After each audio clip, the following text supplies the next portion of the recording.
Over the past few years, I've posted several videos that feature what I call an A-frame snow trench shelter.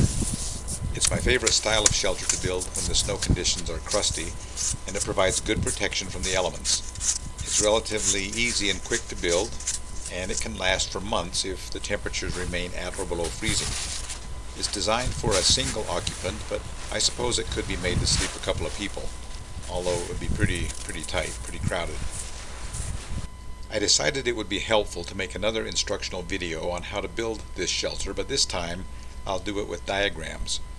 As I said, the shelter only works when snow is crusted and relatively deep.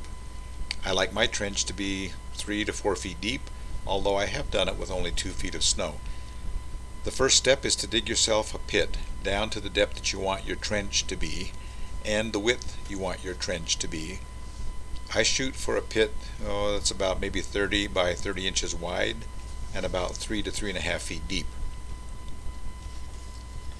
Once the pit is dug, I start cutting blocks from the exposed surface or face on the side that I want my trench to run on. My blocks are about 6 to 8 inches thick, 10 to 12 inches wide, and as long as the intended width of my trench, about 30 to 32 inches. Then I continue cutting, removing, and stockpiling these blocks until my trench is completed. I usually make my trench about 6.5 to 7 feet long so that I have plenty of room to lay down without my head or feet touching either end of the trench. Once the trench is finished, I can start building the roof.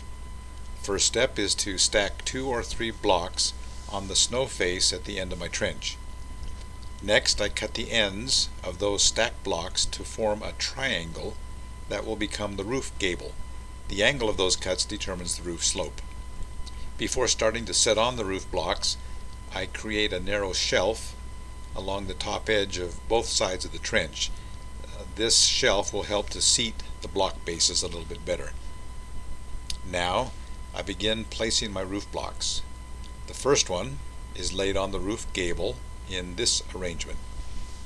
Once seated in place, I trim the top end of the block vertically like this. Here's a top view of that first block being set into place. Notice that about 2/3 of its width rests on the gable, with the other 1/3 extending beyond the gable wall. Then I place the second block in such a way that its top rests against the top of the first block, and I trim it on the top to a vertical angle that matches the angle of the first block.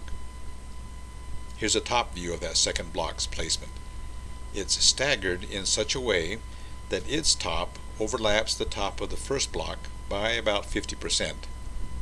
That overlap makes placement of future blocks much easier when you're working alone.